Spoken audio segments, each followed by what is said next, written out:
Amados irmãos, nós vamos iniciar o nosso culto ouvindo a voz do Senhor através da palavra dele. É Deus quem nos chama para adorá-lo, para cultuá-lo. Esse é o grande propósito da nossa vida, é o grande propósito da igreja.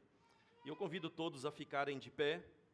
Nós vamos fazer a leitura de Apocalipse, capítulo 1, versículo 4 a 8. Apocalipse, capítulo 1, versículo 4 a 8, nós vamos ler em uma só voz. Que a graça e a paz estejam com vocês, da parte daquele que é, que era e que há de vir, da parte dos 7 Espíritos que estão diante do seu trono, e da parte de Jesus Cristo,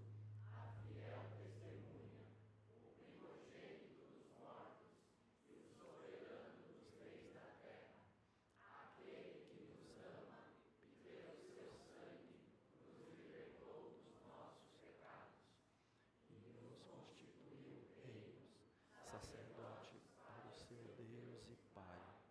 A Ele a glória e o domínio para todo sempre. Amém. Eis que Ele vem com as nuvens e todo olho o verá, até mesmo aqueles que o transpassaram. E todas as tribos da terra se lamentarão por causa dele. Certamente. Amém. Eu sou o Alfa e o Ômega, diz o Senhor Deus, aquele que é, que era e que há de vir, o Todo-Poderoso. Amém. Meus irmãos, esse texto é um texto que nos fala do Deus triuno, como a fonte de graça é a fonte de paz para o seu povo redimido. Se você observar, o texto vai dizer da parte daquele que é, que era e que há de vir. Uma referência a Deus o Pai, da parte dos 7 Espíritos que estão diante do seu trono. Aqui é uma referência simbólica ao Espírito Santo, e 7 como esse número de completude, e esse Espírito que habita a igreja, que também é retratada como 7 aqui em Apocalipse. E da parte de Jesus Cristo, a fiel testemunha, o primogênito dos mortos e o soberano dos reis da terra. Meus irmãos, esse texto não poderia ser escrito dessa forma, se de fato Deus não fosse um Deus triuno. Porque essa bênção, conforme Israel entendia, só poderia vir da parte de Deus, do único Deus, do verdadeiro Deus. E aqui essa bênção vem desse Deus que é triuno. Ele é 3 pessoas, mas um só Deus. E é esse que nós adoramos, irmãos. Mas perceba que há um grande enfoque aqui nesse texto na pessoa do Filho.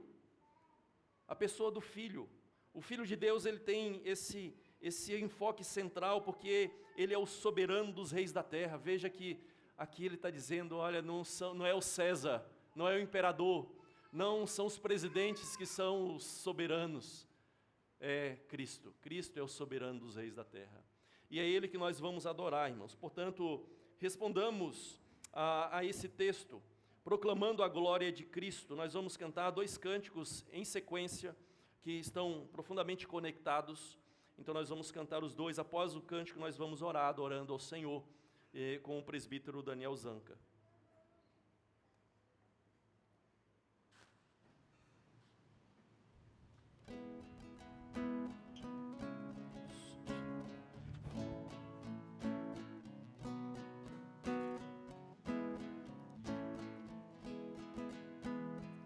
Glória para sempre ao Cordeiro de Deus, a Jesus o Senhor.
joelho se dobrará, toda língua confessará que Jesus Cristo é o Senhor.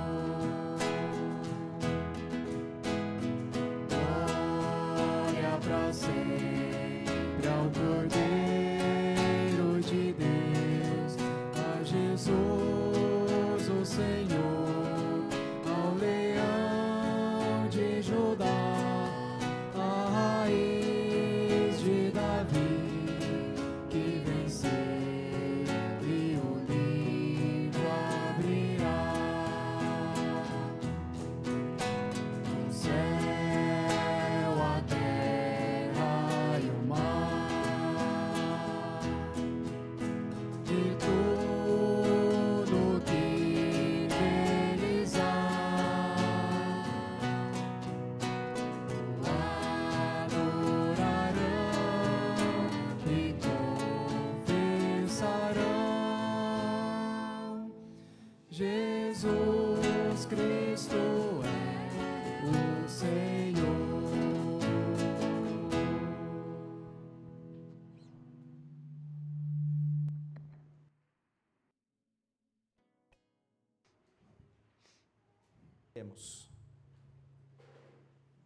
Senhor maravilhoso, nós te rendemos glórias pela beleza da tua criação, pela maneira como o Senhor sustenta todas as coisas, pela maneira como o Senhor colocou ordem e propósito em tudo aquilo que foi criado.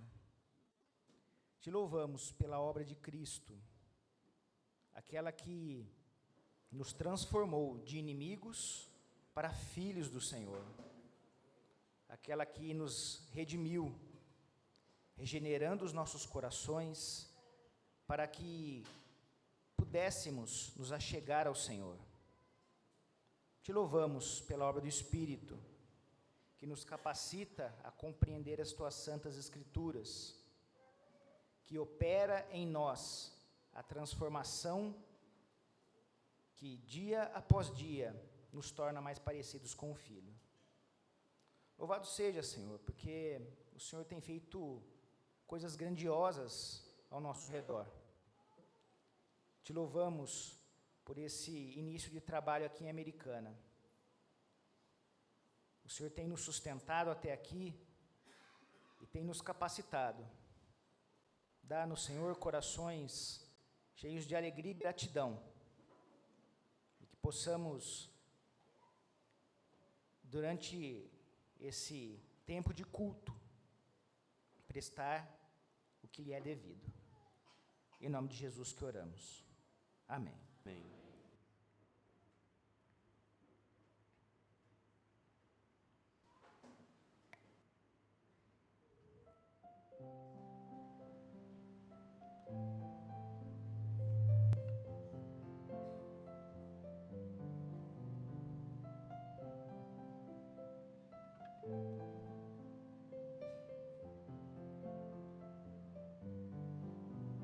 A vitória é daquele que o contempla, ao Cordeiro Cristo, leão da tribo de Judá, que foi morto e com seu sangue pôde então comprar homens que com ele sobre a terra vão reinar. A vitória é daquele que o adorar, ao seu lado no seu trono se assentará. Se a Jesus seguir e for por onde ele andar, no seu monte santo um novo canto entoará. A vitória do Senhor é certa, aleluia. Com o sopro de sua boca se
irmãos podem se assentar.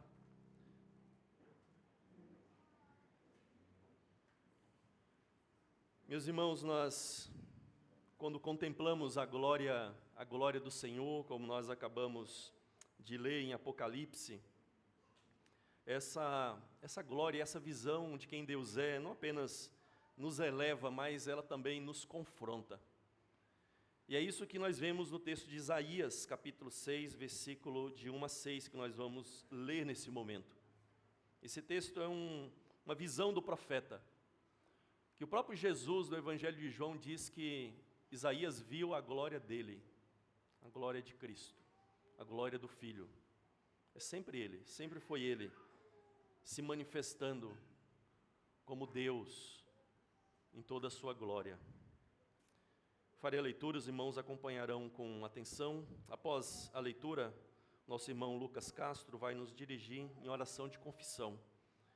Diz a palavra do Senhor: no ano da morte do rei Uzias, eu vi o Senhor assentado sobre um alto e sublime trono, e as abas de suas vestes enchiam o templo. Serafins estavam por cima dele, cada um tinha 6 asas, com 2 cobria o rosto, com 2 cobria os pés, e com 2 voava. E clamavam uns para os outros, dizendo: Santo, Santo, Santo é o Senhor dos exércitos. Toda a terra está cheia da sua glória. Os umbrais das portas se moveram com a voz do que clamava, e o templo se encheu de fumaça. Então eu disse: ai de mim, estou perdido, porque sou homem de lábios impuros, e habito no meio de um povo de lábios impuros. E os meus olhos viram o Rei, o Senhor dos exércitos. Então, um dos serafins voou para mim, trazendo na mão uma brasa viva que havia tirado do altar. Com a pinça, com a brasa tocou a minha boca e disse: eis que esta brasa tocou os seus lábios, a sua iniquidade foi tirada e o seu pecado perdoado. Meus irmãos, nós só temos a verdadeira e plena consciência do nosso pecado quando nós somos confrontados com a grandeza, a majestade e a santidade do nosso Deus. Quando nós olhamos só para nós mesmos, é fácil nos medir por um referencial menor, um referencial fraco. Nós olhamos uns para os outros, nos medimos em relação uns aos outros. É mais fácil eu me sentir mais santo do que vocês, ou vocês se sentirem mais santos do que eu, porque estamos com referenciais humanos. Mas quando nós vemos quem Deus é, quando nós meditamos na grandeza, na majestade dEle, então nós devemos reagir como Isaías reagiu, como o apóstolo João em Apocalipse reagiu. Nós devemos ser tomados de um profundo temor e de um profundo senso da nossa indignidade por causa do nosso pecado e do pecado remanescente que permanece ainda nos assolando. Por isso, irmãos, é necessário a gente fazer sempre esse exercício de meditarmos e contemplarmos a glória do Senhor pelas Escrituras. Mas veja que o Senhor não nos deixa perdidos em nossos próprios pecados. Assim como Isaías, veja que o texto mostra que Deus proveu um meio de tirar o pecado de Isaías. Aqui faz uma referência a uma brasa. Se é uma brasa do altar, significa que é um lugar de sacrifício, um sacrifício foi oferecido. E a brasa também, o fogo, representa muitas vezes nas Escrituras aquilo que purifica. Você usa o fogo, a chama, para purificar metais, tirar as escórias daquele metal, separar.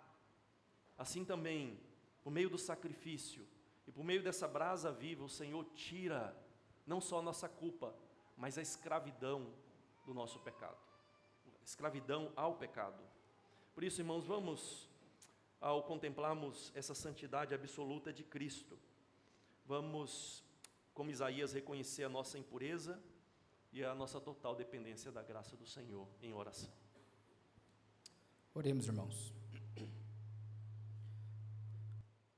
Ó bondoso Senhor, diante da Tua palavra,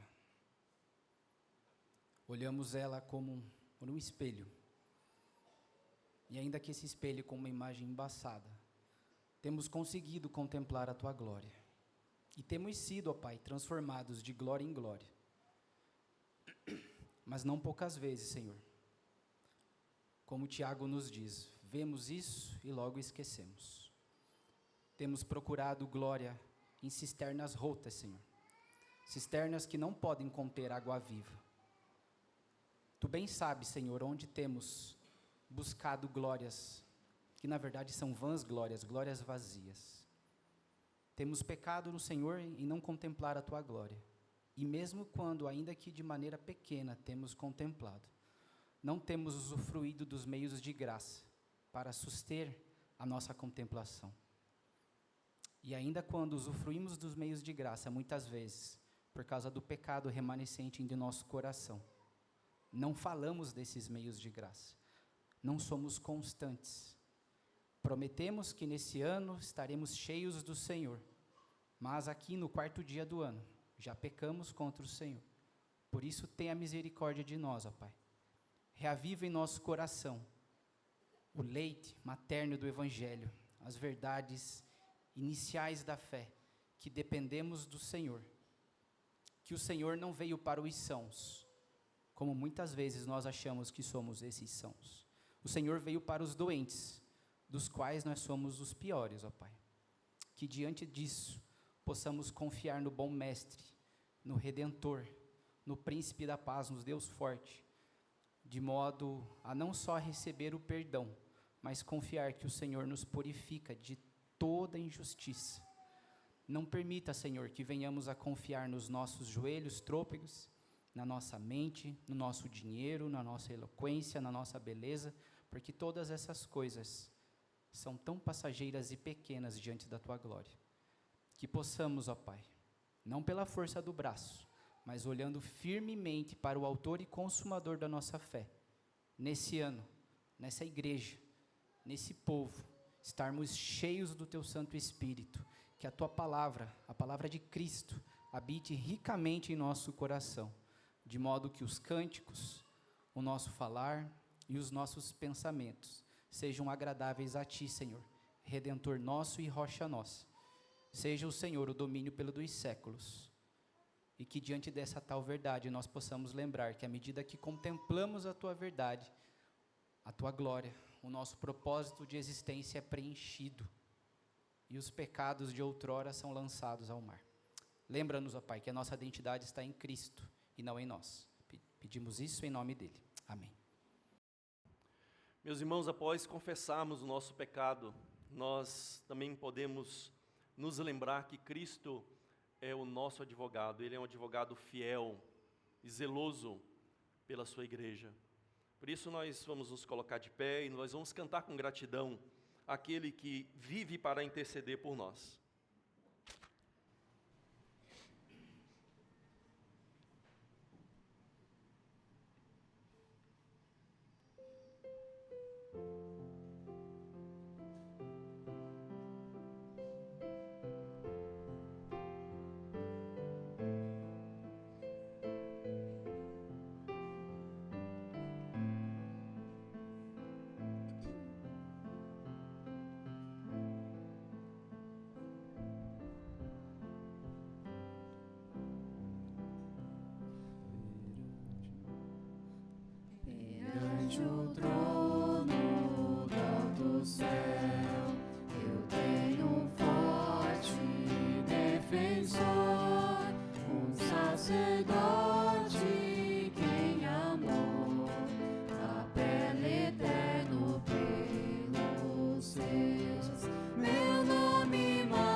Os irmãos podem se assentar. Meus amados irmãos, nós chegamos ao momento da mensagem que iremos ouvir da parte do Senhor. Está conosco o reverendo Jailson. Para aqueles que estão nos visitando e não conhecem a nossa igreja, o reverendo Jailson é o pastor da Igreja Presbiteriana Aliança em Limeira, a igreja mãe plantadora desta igreja que começa aqui em Americana. Então nós vamos nesse momento recebê-lo aqui à frente para orar pela plantação da nossa igreja, pela Igreja Presbiteriana Redentor, e também pedir ao Senhor que ilumine-nos para lermos, entendermos, aplicarmos e praticarmos a palavra do Senhor. Amém. Meus amados irmãos, é com muita alegria que nós estamos aqui nessa manhã para darmos início a essa nova plantação. Essa é a terceira igreja que a nossa igreja está envolvida na expansão do reino de Cristo. Também estamos formando 3 pastores e com muita alegria nós estamos vendo o reino de Deus se expandir na nossa região através da nossa igreja. Nós louvamos ao Senhor por isso, queremos dar toda a honra, toda a glória a Cristo Jesus. E nesse momento quero orar pela vida do reverendo Anderson, meu auxiliar primeiro, mas que agora pastor aqui de vocês, e também por essa igreja, para que Deus possa abençoar ricamente vocês. A minha oração e o meu pedido é que vocês apoiem esse trabalho, apoiem o reverendo Anderson e a sua família nesse trabalho, cuide do nosso irmão e da sua família, conte com o seu pastoreio e se envolva na expansão do reino de Cristo nesse lugar. Uma das razões pelas quais nós estamos aqui é porque nós entendemos que essa cidade pode ser alcançada por Cristo Jesus, novas pessoas podem se achegar à igreja de Cristo Jesus nesse lugar.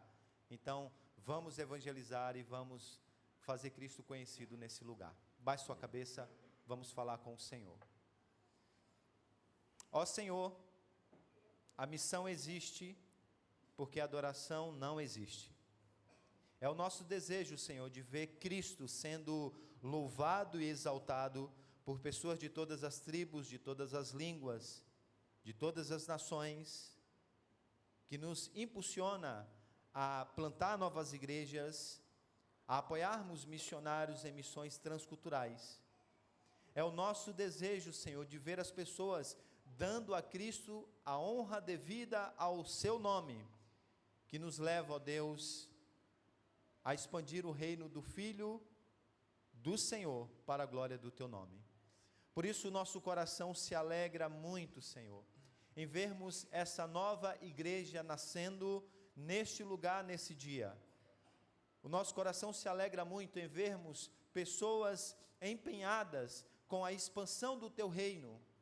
Eu quero te pedir, ó Deus, pela vida desses meus irmãos que aqui estão agora, por aqueles que fazem parte dessa nova comunidade, dar a eles, ó Deus, a intrepidez para pregar o Evangelho aos seus parentes, familiares, amigos, colegas de trabalho, para que novas pessoas possam ser trazidas a Cristo no poder do teu Santo Espírito, para que os eleitos do Senhor neste lugar possam se render ao Senhor e possamos ver essa igreja vibrante, crescendo para a glória do teu nome.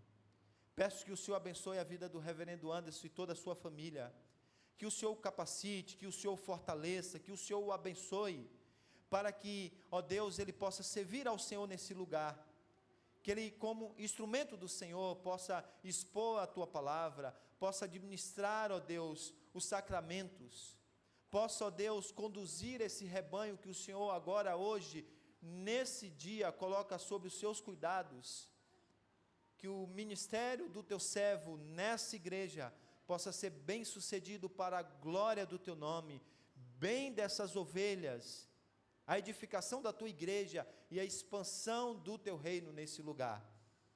Nós te pedimos isso, Senhor, certos de que o Senhor de fato está envolvido com essa obra que é tua. E agora, Senhor, no momento que vamos ouvir a tua palavra, pedimos que o Senhor, na pessoa do teu Santo Espírito, fale às nossas mentes e aos nossos corações.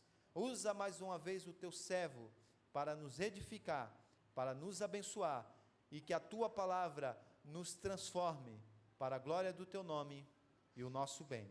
Em nome de Jesus. Amém. Amém. Meus amados irmãos, nós estamos iniciando essa igreja, como o reverendo Jailson mesmo disse, e nós já iniciamos uma série de sermões em Apocalipse. É um desejo antigo aí, pelo menos de 2021, do reverendo Jailson, pregarmos Apocalipse inteiro. Não vai ser agora também.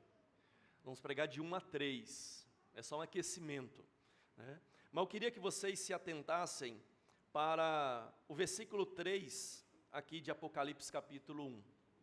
Nós vamos fazer a leitura e ter como base de Bíblia principal aqui na nossa igreja a NAA, okay? A Nova Almeida Atualizada de 2017.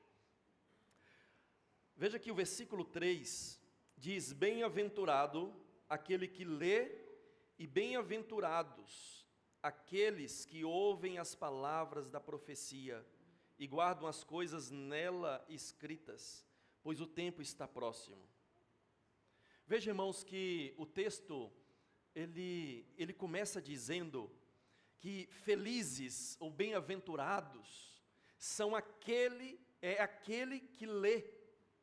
Observe que ele está no singular, o texto grego está no singular. A antiga Almeida, Revista Atualizada, traduziu erradamente no plural.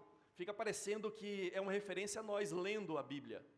Mas não, aqui é uma referência ao pregador que lê para a igreja. É o mensageiro que lê a palavra para a igreja.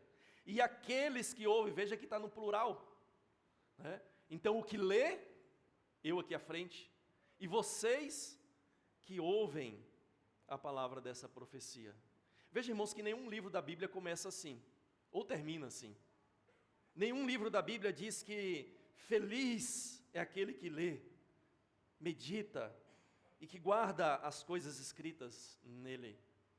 Não é que isso não seja verdade do restante da Bíblia, mas veja que Apocalipse encerra toda a revelação bíblica de uma forma que ele dá sentido a tudo aquilo que já foi registrado desde Gênesis.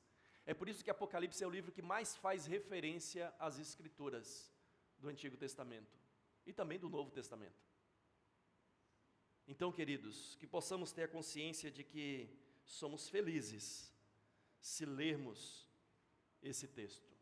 Somos felizes se meditarmos nele, né? Que de fato nós possamos aprender a sermos mais bem-aventurados, a ouvirmos mais a profecia de João aqui no livro de Apocalipse. Nós vamos nesse momento então ler o texto que nós vamos meditar. Nós já lemos durante o culto dos versículos 4 a 8, já fizemos uma breve explicação desse texto, e nós vamos nos concentrar hoje no versículo 9 a 20. Versículo 9 a 20.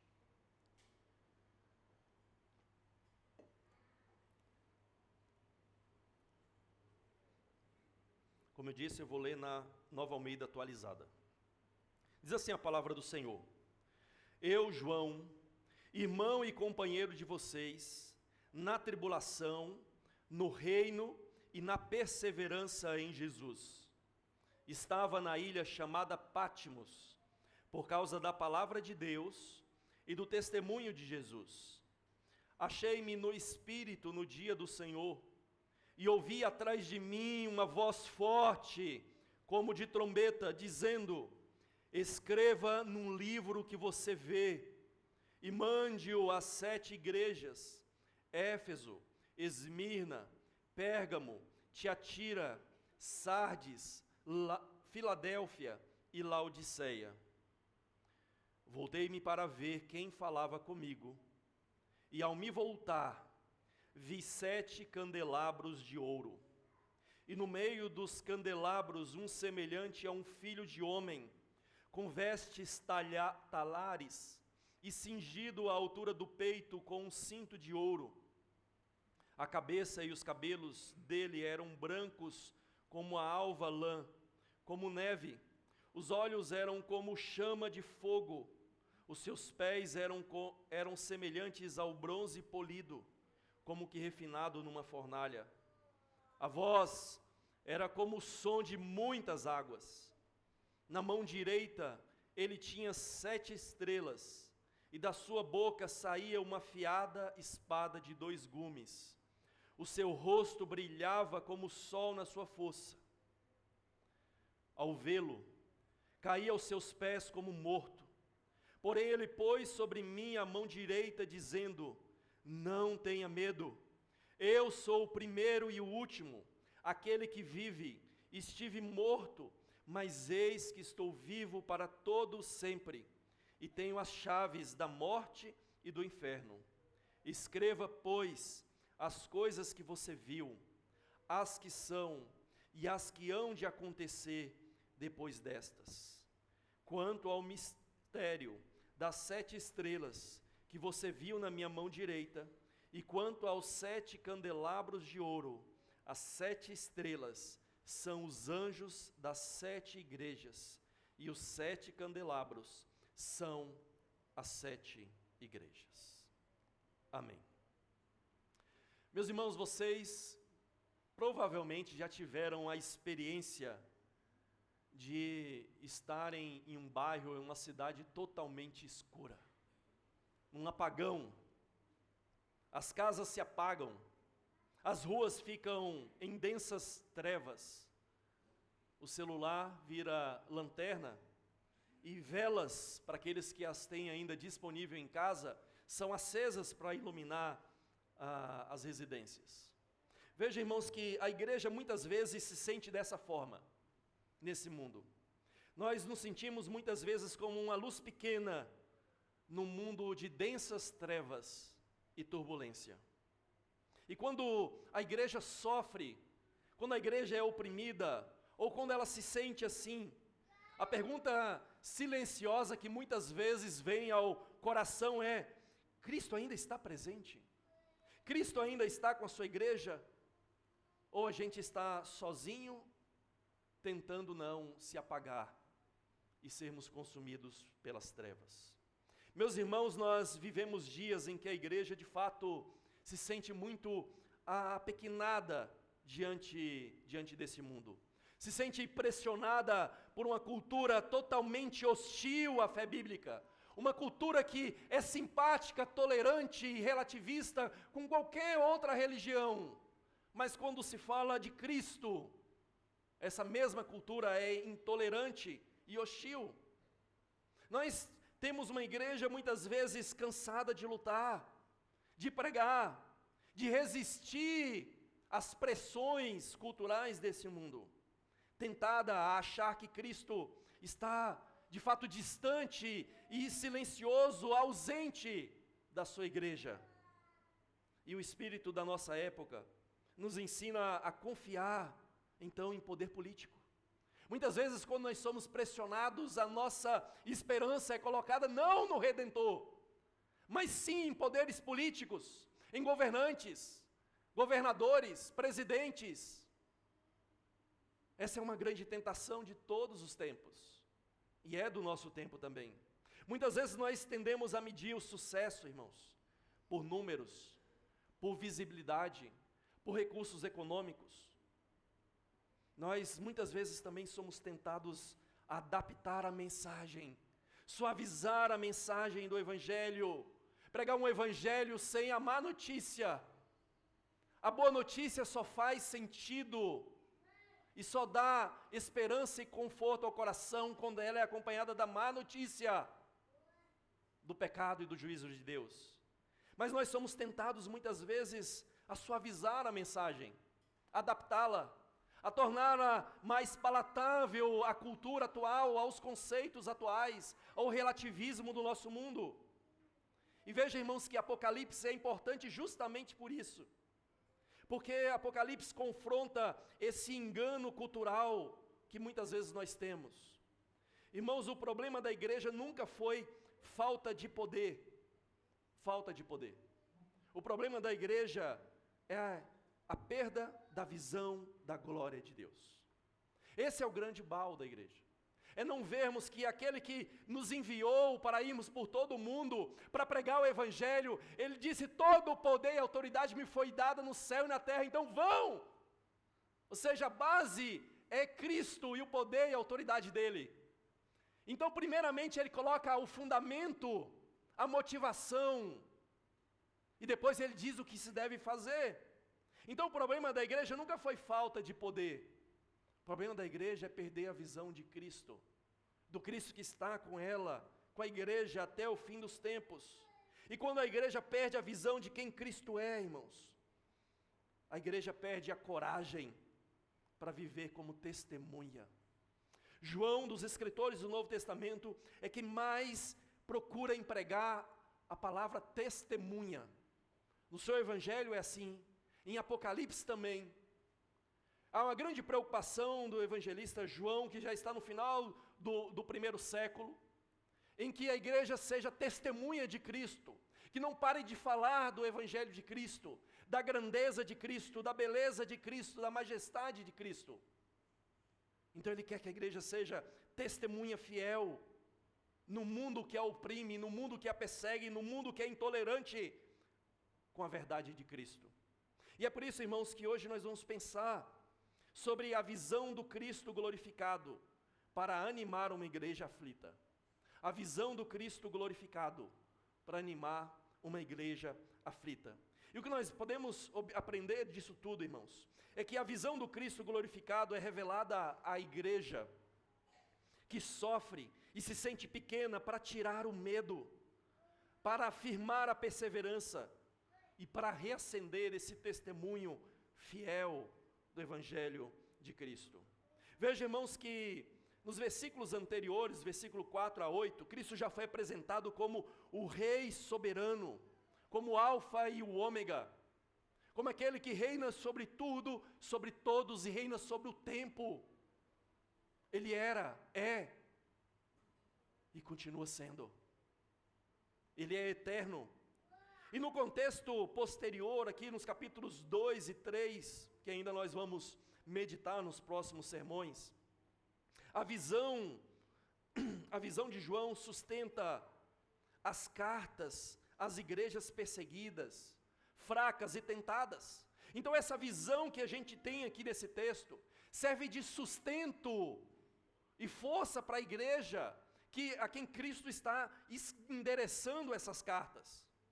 Então, antes de corrigir a igreja nas suas falhas, Cristo se revela à igreja. Cristo mostra a sua glória, a sua grandeza, a sua majestade divina à igreja. Então, irmãos, o que nós podemos observar é que Apocalipse não é um livro para matar curiosidades sobre o futuro distante. Não. Isso não é verdade nem no primeiro século, nem para nós hoje. Apocalipse não é um livro para falar sobre o futuro distante, longínquo, mas sim um livro para fortalecer a fidelidade da igreja no presente. O Apocalipse é um livro sobre o presente, em que a igreja vive, e um consolo, um fortalecimento para essa igreja. E hoje então, irmãos, pela palavra de Cristo, Ele quer nos fazer uma troca dentro do nosso coração, cansado e aflito. Ele quer trocar o medo pela confiança, o cansaço pela perseverança e o desânimo por uma esperança viva que jamais morre. A primeira coisa que Cristo faz, irmãos, aqui nesse texto, não é mudar as circunstâncias da igreja, não é mudar as circunstâncias do apóstolo João na ilha de Pátimos, mas sim falar com o seu servo, falar com a sua igreja. É assim que o texto começa. Veja que o texto diz: eu, João, irmão e companheiro de vocês na tribulação, no reino, na perseverança em Jesus, estava na ilha chamada Pátimos, por causa da palavra de Deus e do testemunho de Jesus. Achei-me no Espírito no dia do Senhor, e ouvi atrás de mim uma voz forte, como de trombeta, dizendo: o que vê, escreve e envia às igrejas. Então veja, irmãos, que Aqui, primeiramente, Cristo é a voz poderosa que se revela à igreja atribulada. Cristo é a voz forte e poderosa que se revela à igreja atribulada. O contexto aqui, irmãos, é um contexto claro de tribulação. Veja que o texto vai dizer que João é companheiro na tribulação, no reino e na perseverança. Então, quando ele diz irmão de vocês e companheiro, ele está mostrando solidariedade com a igreja que está sendo perseguida e tem o seu principal pastor aprisionado numa ilha distante. E João, então, se solidariza com essa igreja. Ele diz que é companheiro dela. E ele vai revelar em que ele é companheiro, na tribulação. João estava sofrendo. As igrejas estavam sofrendo, estavam sendo perseguidas na Ásia Menor. Então havia tribulação. Mas não só a tribulação, ele vai dizer que também somos companheiros no reino. Porque Cristo já reina. Toda a autoridade lhe foi dada no céu e na terra. Ele é o soberano dos reis da terra. Não é o imperador, não é César, mas é Cristo. Cristo já reina. E a igreja reina com Cristo. A igreja reina com Ele. Os versículos anteriores aí afirma claramente que Ele, pelo seu sangue, nos comprou, nos redimiu para sermos reino e sacerdote. Capítulo 5, verso 10 de Apocalipse, vai dizer que Ele nos fará reinar sobre a terra. Reinar sobre a terra. E aqui ele está falando do presente. A igreja já é parte desse reino. A igreja é a manifestação presente desse reino. E a igreja reina com Cristo, porque está sentada com Cristo nas regiões celestiais, como diz o apóstolo Paulo aos Efésios. Então, irmãos, Cristo reina, a igreja reina com Cristo, apesar das aparências, de estarmos em um mundo hostil, e no caso deles, debaixo de uma potência, como o Império Romano, e debaixo do jugo do imperador romano. Mas ele vai dizer também, que é companheiro na perseverança em Jesus. E aqui, ele quer descrever a necessidade que todo aquele que é verdadeiramente cristão, ele precisa, é perseverança, é ter uma fidelidade ativa e constante a Cristo, não ser passivo, mas sim perseverar em seguir a Cristo, e perseverar em pregar a Cristo, porque é muito fácil perseverar, se escondendo, não se mostrando como cristão, não procurando oportunidades para pegar para colegas no trabalho, na família, no emprego, na faculdade, na escola. É muito fácil perseverar assim.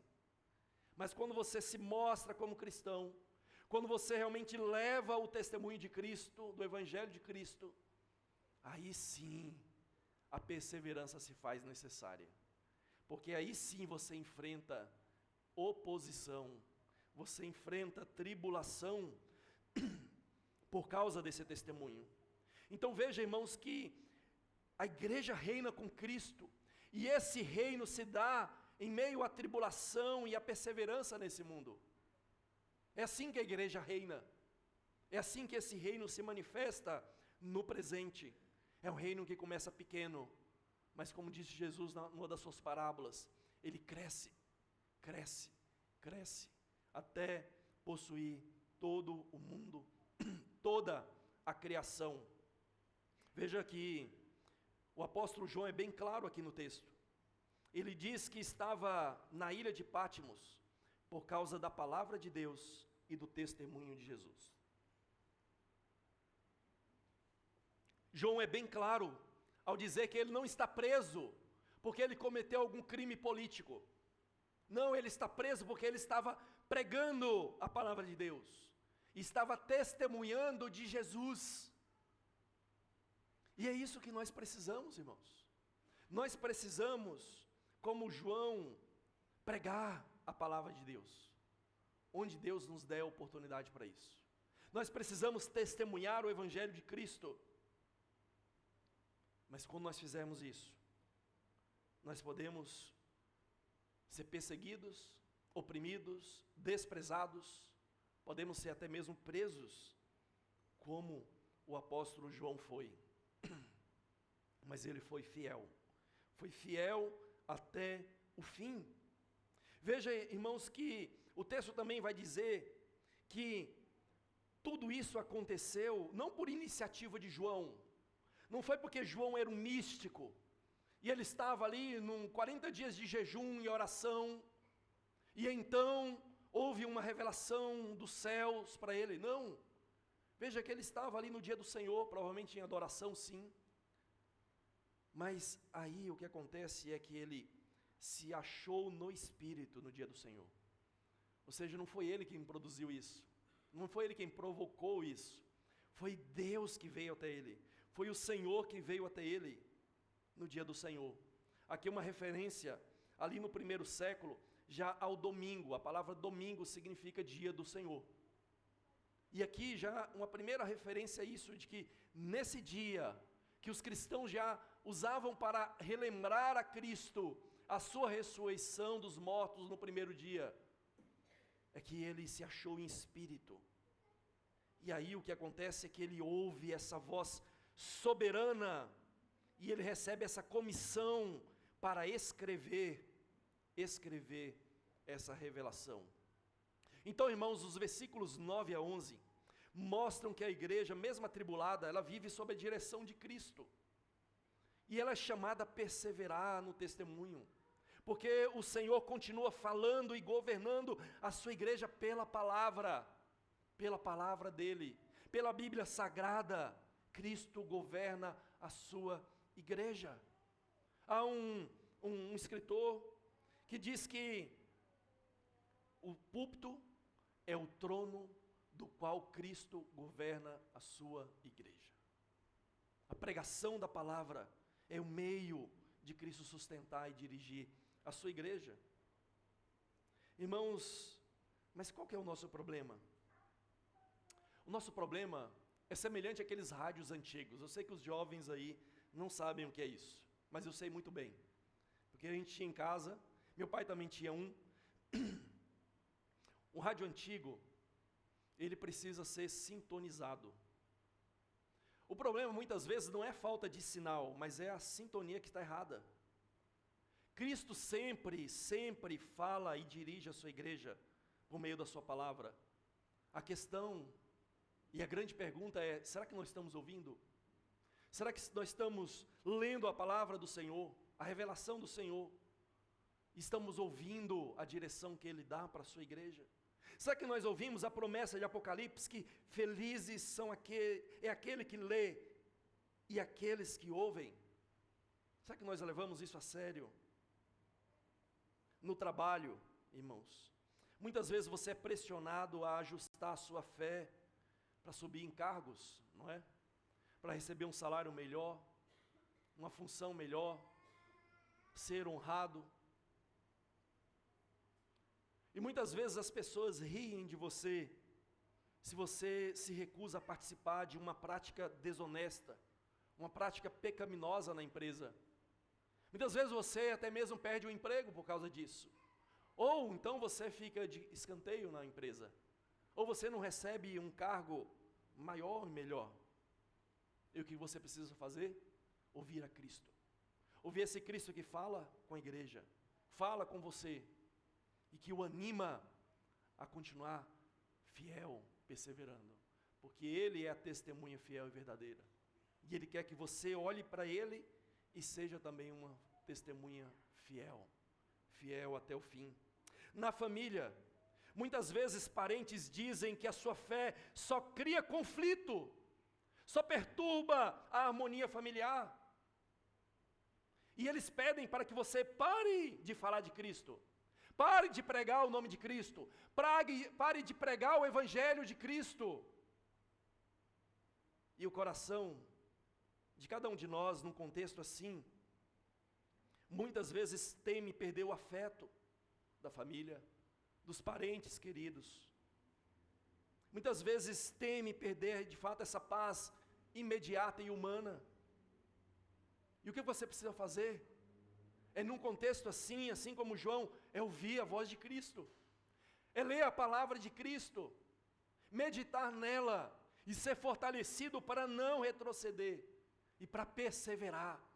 Você é chamado a perseverar. Na escola e na faculdade, muitas vezes você é rotulado como atrasado, porque você defende a ética bíblica, uma moral bíblica, e você é desprezado, é zombado.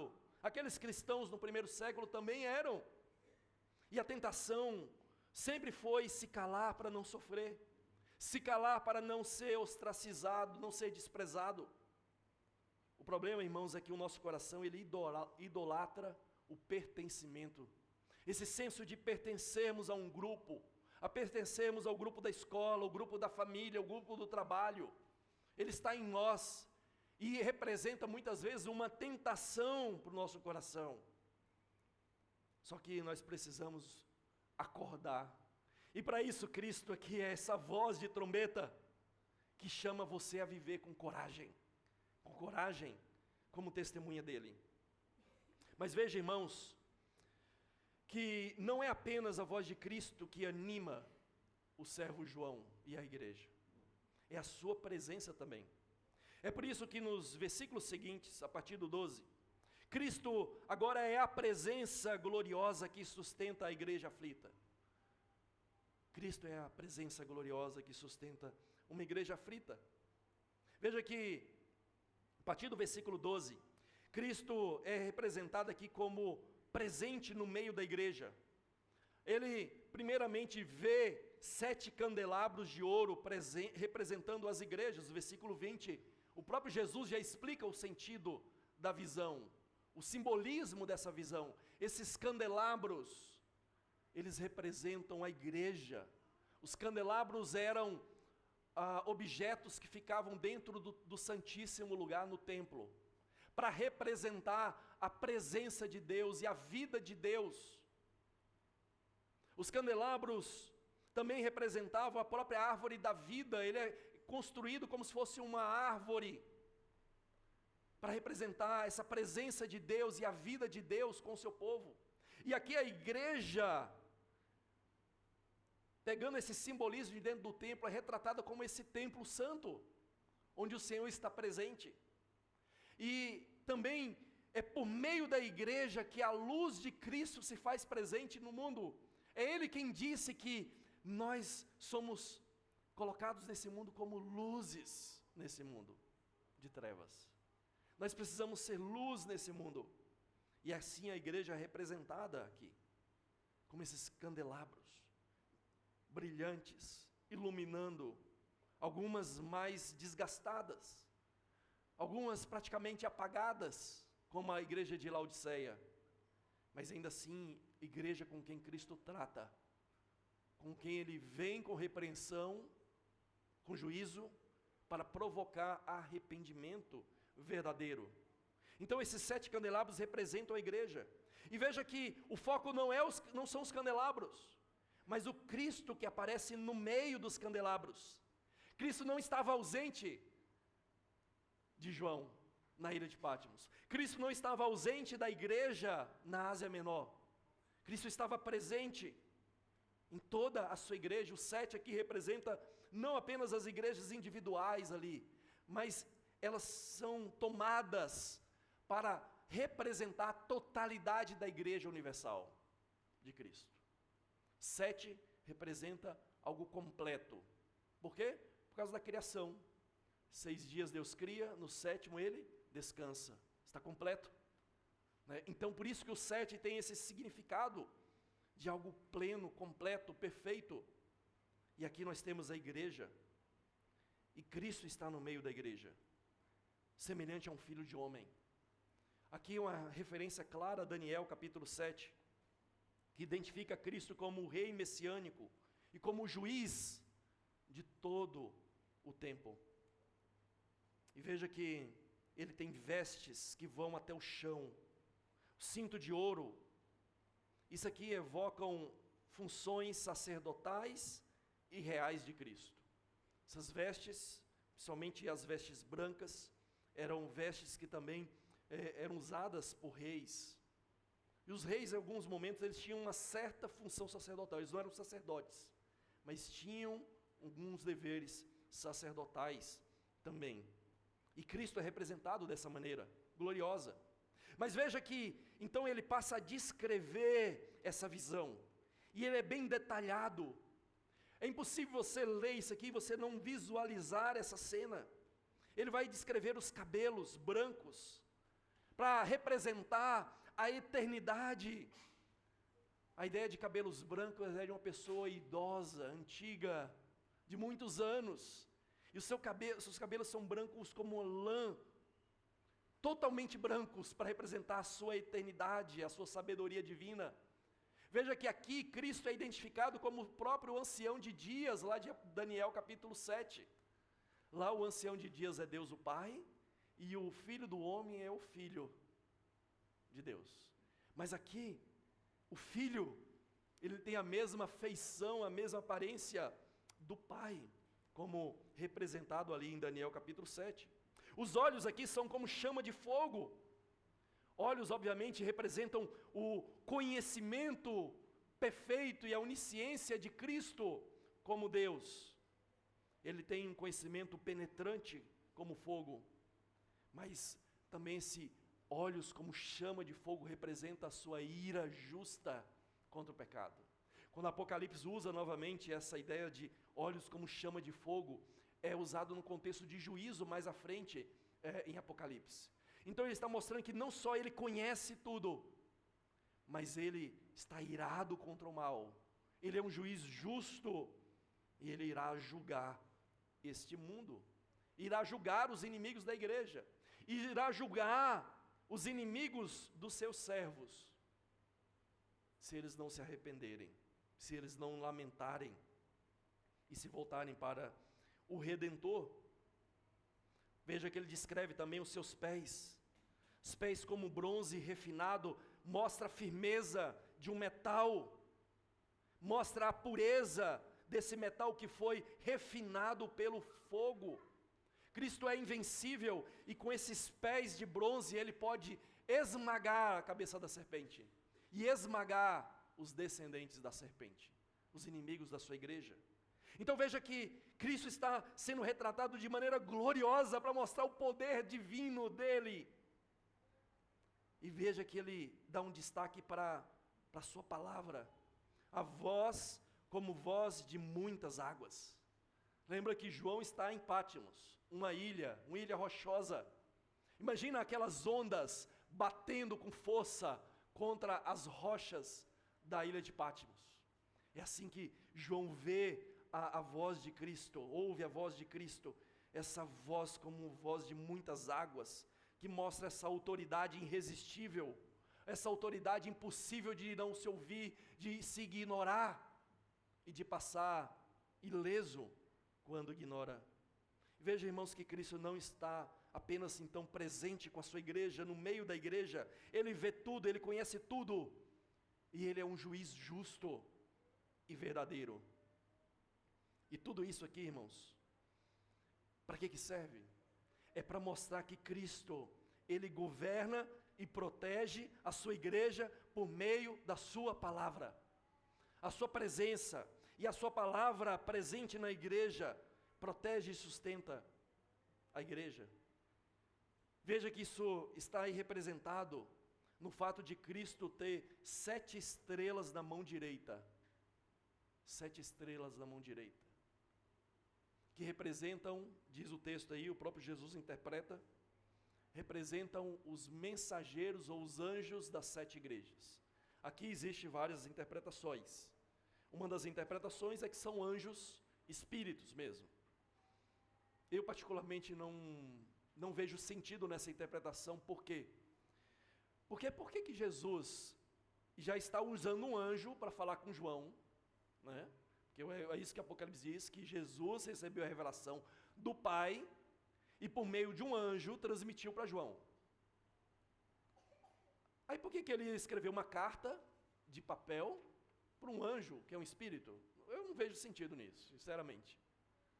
Mas há muitos intérpretes que seguem essa ideia de que esses anjos representam espiritualmente essa igreja no céu, né? Mas eu particularmente acho que não seja a melhor tradução, a melhor interpretação.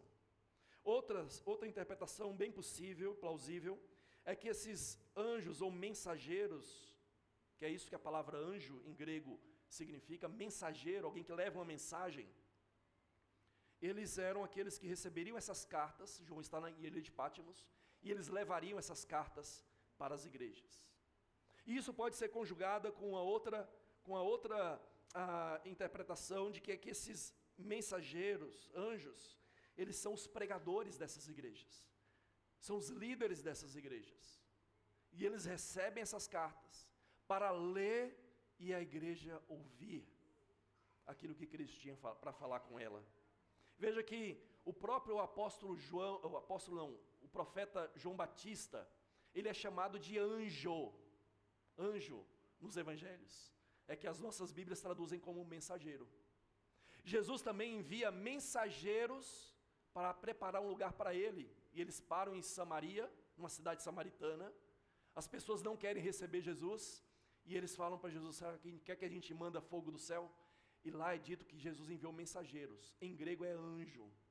Então há várias menções nas escrituras em que anjo é uma referência a um ser humano, ao próprio Jesus, por exemplo, como mensageiro divino. Então nós não podemos tomar a palavra anjo aqui no sentido que a gente dá a ela hoje, apenas seres espirituais, mas sim no sentido geral de mensageiros, aqueles que levam a palavra. Estou com a garganta inflamada, minha voz não é a voz de muitas águas e de trombeta agora. Então veja, irmãos, que Cristo, Ele governa a igreja com a sua palavra. Os anjos, os mensageiros da palavra estão sustentados por Ele, e por meio disso Ele está mostrando que Ele está sustentando a igreja por meio da palavra, e Ele tem o controle soberano sobre esses mensageiros. Fala dessa espada afiada que sai da sua boca também para representar a sua palavra. Mas talvez a descrição mais gloriosa aqui é quando João diz que o seu rosto era como o sol na sua força. O sol na sua força. Isso aqui, irmãos, é uma clara referência a várias visões de Deus no Antigo Testamento. Quando Deus, por exemplo, aparece no Sinai de maneira gloriosa, quando aparecia no tabernáculo também,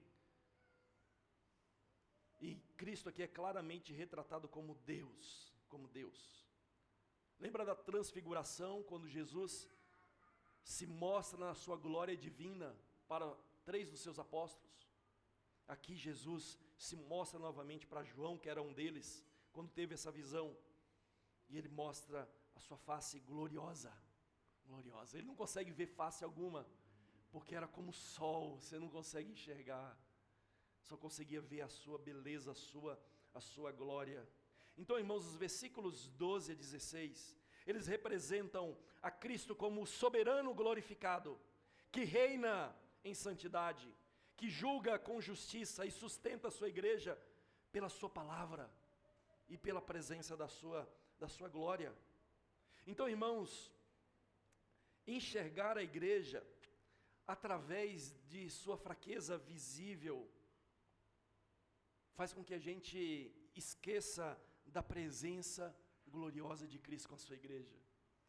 Esse grande contraste.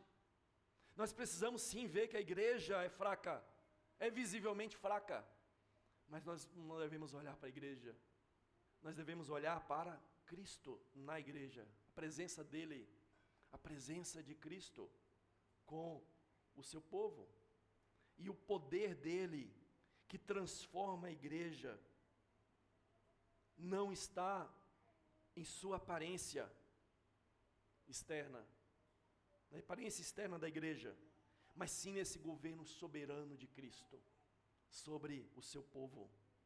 Então, irmãos, quando nós vemos igrejas pequenas, como a nossa aqui, poucos membros, poucos recursos, poucos líderes, nós somos sempre tentados a medir o sucesso por uma visibilidade, por aquilo que é visível, palpável aos nossos olhos.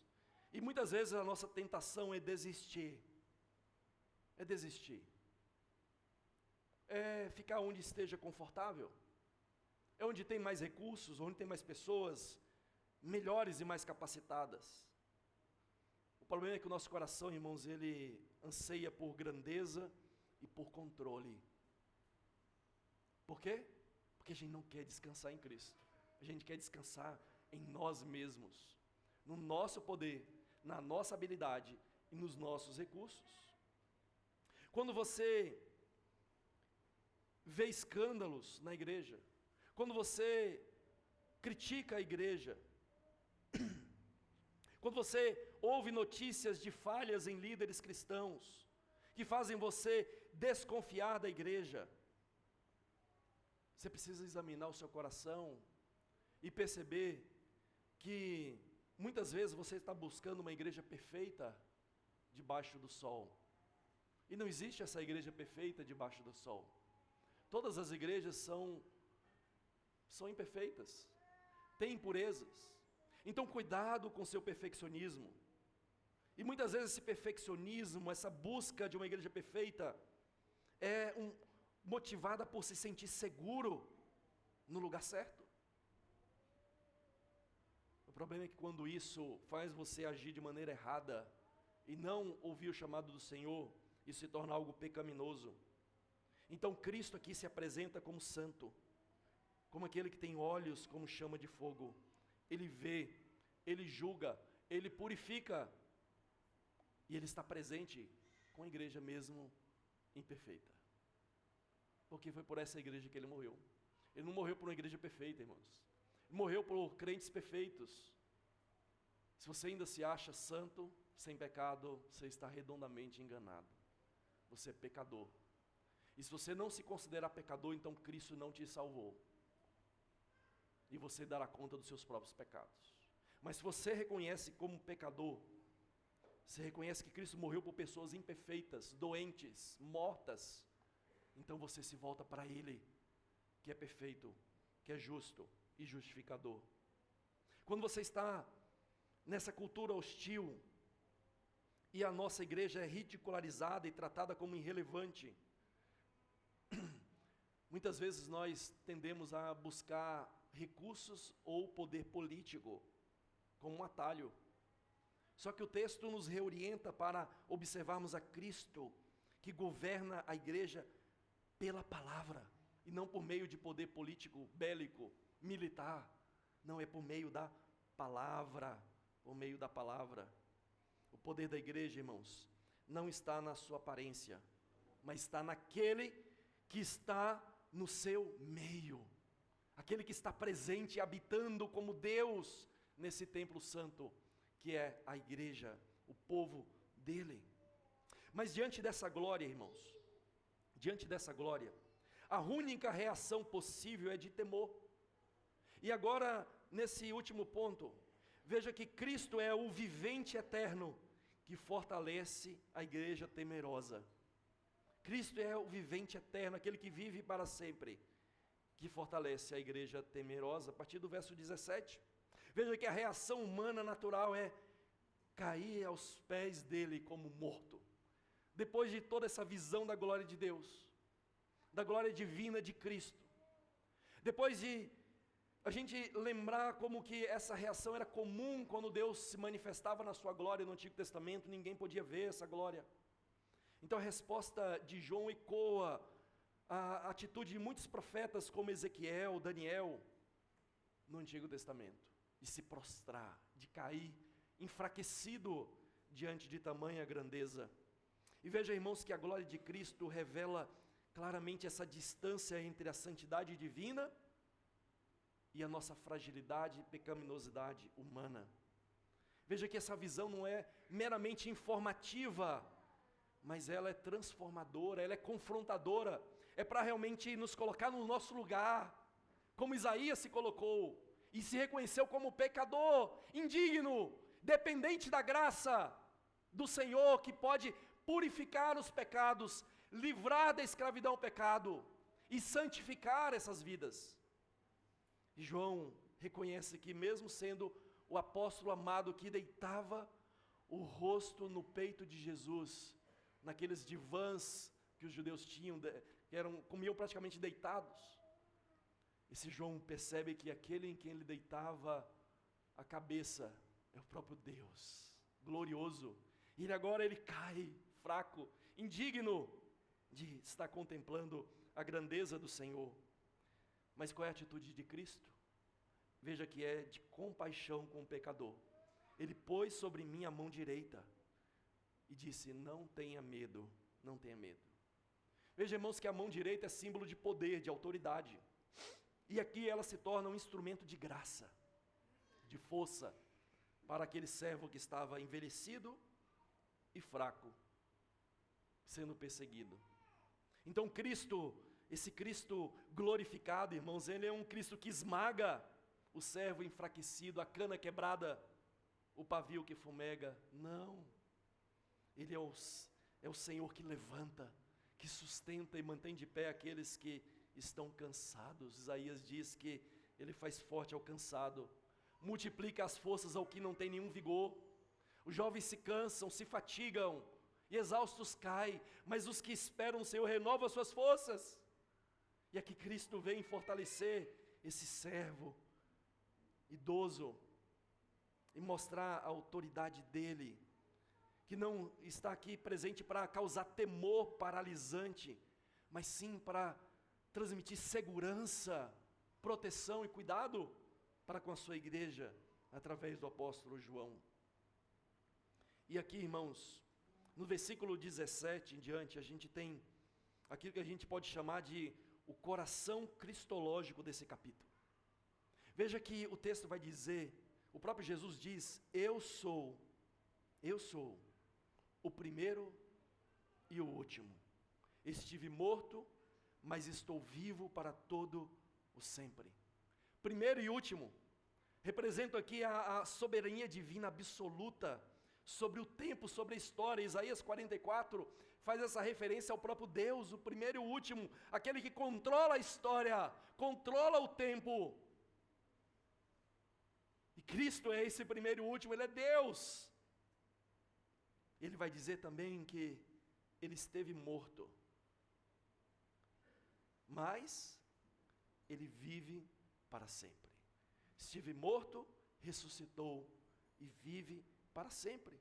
Veja, irmãos, que isso é o centro do Evangelho, a morte e ressurreição de Cristo, a morte para pagar os nossos pecados, nos justificar dos nossos pecados, e a sua ressurreição para nos dar vida em comunhão e união com Ele. Mas não só isso, Ele vai falar da sua autoridade representada aqui nessas chaves. Ele diz que Ele tem as chaves da morte e do inferno, como está na tradução. Em grego é Hades ou Hades, em grego. E eu creio que a tradução inferno aqui, por causa do sentido que a palavra inferno tem hoje, ela não é adequada para essa palavra Hades. Porque inferno, sempre que aparece, ou Hades, na Bíblia, é para falar do além, não para falar de um lugar de tormento. O lugar de tormento é chamado claramente na Bíblia, no Novo Testamento, do lago de fogo e enxofre, ou da Guiena. Ali sim é o que a gente chama hoje de inferno. Mas aqui ele não está fazendo uma referência a isso. Quando Jesus disse, as portas do inferno não prevalecerão para a igreja, ou as portas do Hades, eu entendo que ele está dizendo, olha, mesmo que você morra, as portas do além, do túmulo, não vão deter a igreja, porque a igreja será tirada do Hades, será tirada do além, do mundo dos mortos. Então Cristo é aquele que tem as chaves, a autoridade da morte e do túmulo, ou do Hades, do mundo dos mortos, ou do além. Então Cristo tem autoridade total sobre o destino humano. E por que isso aqui é significativo para a gente, irmãos?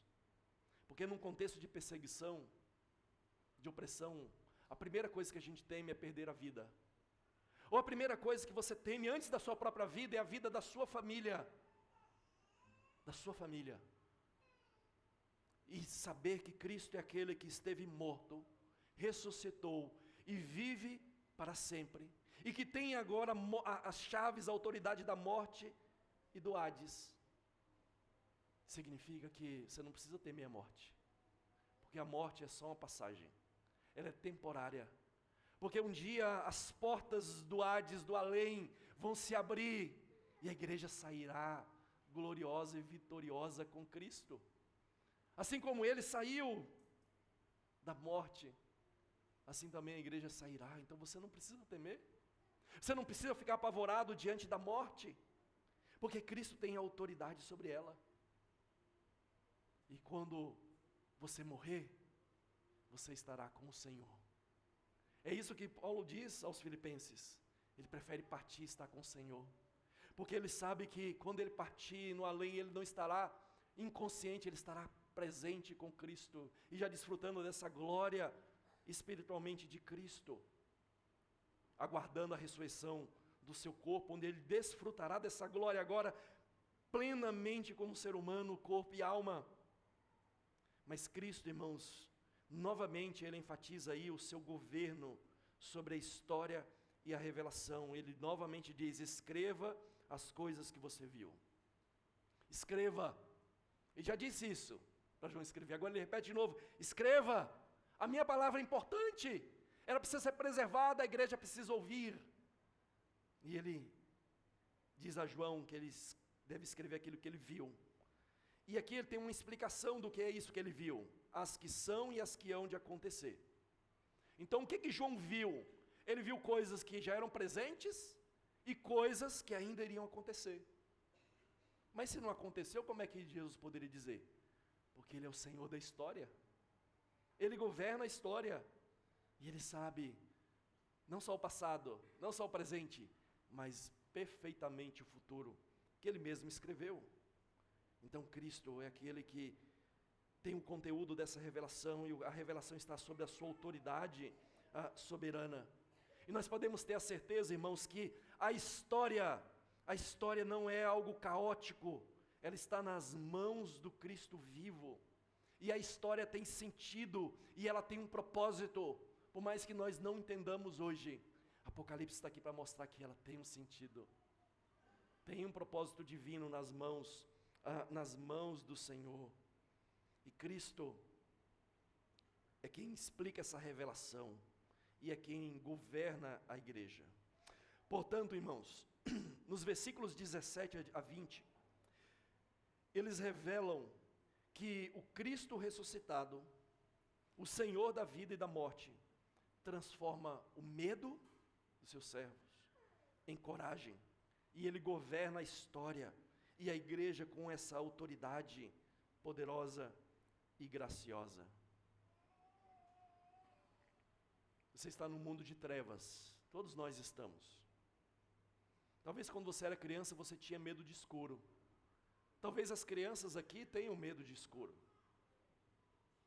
Mas imagine quando você está no escuro e o seu pai segurava a sua mão ali.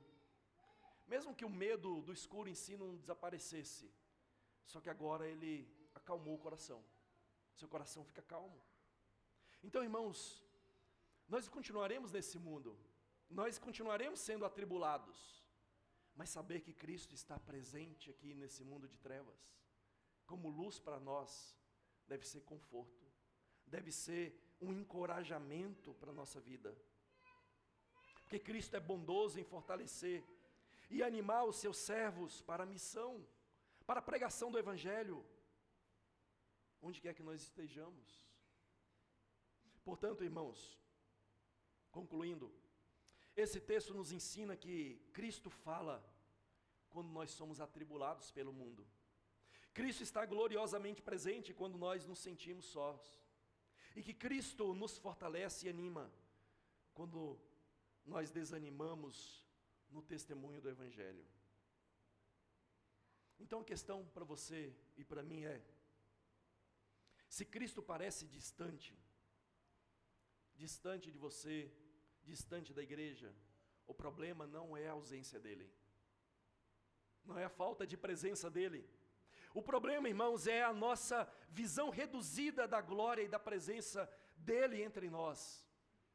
O problema é a nossa visão pequena da presença gloriosa dele na igreja. Nós olhamos demais para as trevas desse mundo e nós não vemos o sol na sua força. Não vemos o sol. Ficamos focados nas trevas. Mas o sol está ali, está brilhando, está presente. E nós precisamos olhar, contemplar, nos deleitar e sermos fortalecidos pela glória do Senhor. Então, irmãos, nós vemos aqui no capítulo 1, todo o poder desse evangelho manifesto em uma pessoa. No versículo 5, dito que pelo seu sangue ele nos libertou da escravidão ao pecado. No versículo 6 é dito que ele nos constituiu reino e sacerdotes. No versículo 5 é dito que ele é o soberano dos reis da terra e que ele tem domínio pelos séculos. Versículo 6. O versículo 18 diz que ele morreu, ressuscitou e vive para todo sempre. Ele dito no versículo 18 também que ele tem as chaves, a autoridade da morte e da sepultura, do além. Irmãos, esse é o evangelho. Esse é o evangelho para aqueles que creem, para aqueles que têm consciência da sua pequenez, como João, como Isaías, como Daniel, como todos os servos do Senhor, e se voltam para o único que pode redimir, o único que pode salvar, que é o Redentor Jesus Cristo. Então imagine você durante essa semana, colocando isso em prática. Coloque tudo isso em prática no seu dia a dia. A semana começa hoje, o primeiro dia da semana, o dia que o Senhor ressuscitou. E essa semana começa para que você possa colocar isso em prática na sua vida. Primeiro ouvindo mais a voz de Cristo, do que a da cultura desse mundo, do que a dos ímpios desse mundo. Ouça Cristo, ouça a voz dele na Bíblia Sagrada. Vivendo de maneira também consciente da presença dele. Quando você se sentir desanimado, só, abandonado, lembre-se da presença dele. Lembra que João estava assim também, e Cristo se mostrou presente. Nessa semana, enfrente o medo, o desespero diante da morte, lembrando-se da ressurreição de Cristo e da sua autoridade sobre a morte, sobre o além. E quando você olhar para a igreja, quando você olhar para os mensageiros, as estrelas da igreja, e ver fraqueza, você deve se lembrar, ele está no meio dos candelabros, cuidando da sua luz, cuidando da sua luz. E quando o medo subir pela garganta, queridos, você precisa repetir no coração, ele esteve morto, mas vive para todo o sempre. Meus irmãos, o Cristo glorificado ainda anda no meio da sua igreja, está presente. Ele estará conosco todos os dias, até a consumação dos séculos. E à luz dessa palavra, irmãos, nós vamos nesse momento levantar as nossas vozes, proclamando que Cristo venceu, Cristo é vitorioso, Cristo reina e Ele voltará. E esse reino que hoje é como uma semente, uma pequena planta que cresce, um dia Ele será glorioso, visível a todos. E Cristo com a sua igreja reinarão sobre a nova criação, sobre um novo céu, uma nova terra, um novo mundo, no qual habita a justiça. Portanto, irmãos, fiquemos de pé, cantemos ao Senhor o cântico que expressa essas verdades belas que nós ouvimos na palavra do Senhor.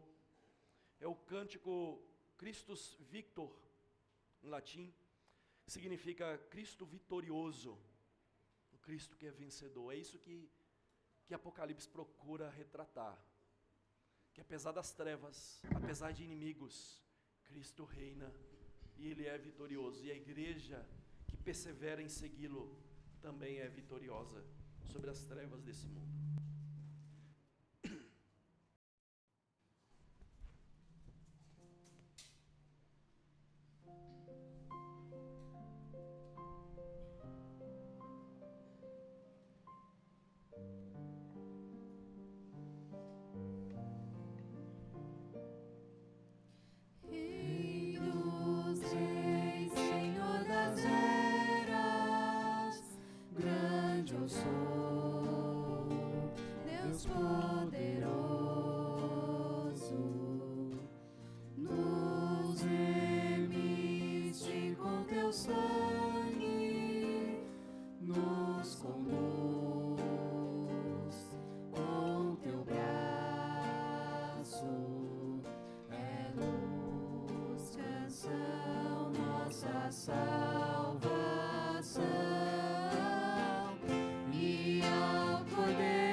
Aleluia,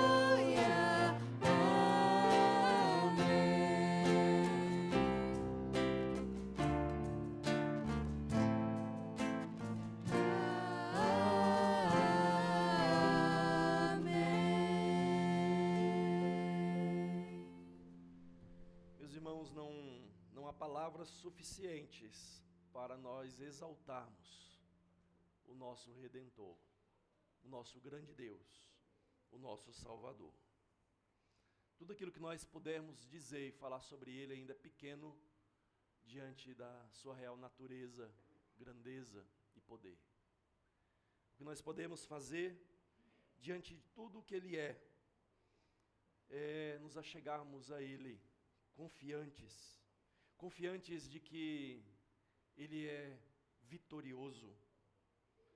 E é por isso que nós podemos levantar as nossas vozes, as nossas súplicas, intercessões e gratidão a Ele nesse momento. Nós vamos orar pelas nossas vidas e receber a bênção que vem do Senhor, irmãos. Oremos.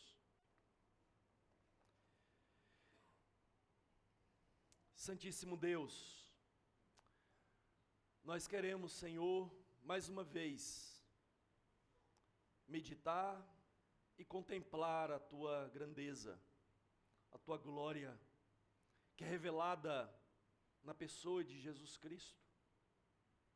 Sempre foi Ele andando com os seus servos, sempre foi Ele na fornalha ardente, nas chamas do deserto, sempre foi Ele nas tribulações, sempre Ele andando com os seus, sempre Ele se revelando de uma maneira gloriosa, como Isaías viu, como João viu, como os apóstolos viram, e como nós, Senhor, um dia ansiamos ver, não mais por símbolos, mas sim de maneira direta e pessoal. Por isso, Senhor, nós queremos Te adorar, nós queremos contemplar quem o Senhor é, e que a grandeza do Senhor, a glória do Senhor, venha também nos transformar de glória em glória à Sua imagem.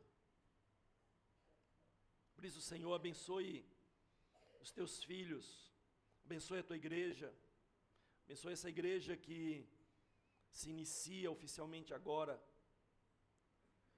Ó Senhor, que de fato possamos sempre nos lembrar que o Senhor está presente, mesmo em meio à imperfeição da Tua igreja. O Senhor não abandona a Sua verdadeira igreja, o Senhor está com ela, repreendendo-a quando erra, consolando quando está aflita, fortalecendo quando está cansada, cuidando da sua luz quando ela está se apagando.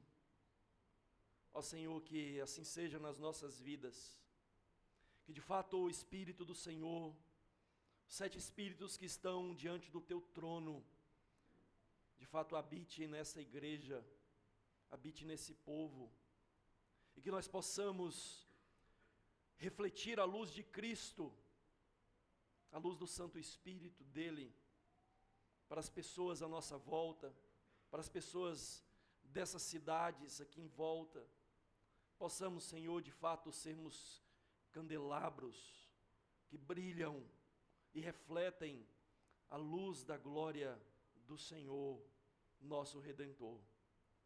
Por isso, Senhor, abençoe o Teu povo, abençoe, Senhor, a Tua igreja. E agora, irmãos, que a graça e a paz estejam com vocês, da parte daquele que é, que era e que há de vir, e da parte dos 7 Espíritos que estão diante do Seu trono, e da parte de Jesus Cristo, a fiel testemunha, o primogênito dos mortos e o soberano dos reis da terra, hoje e eternamente. Amém. Os irmãos podem se assentar. Vamos ouvir o pós-lúdio.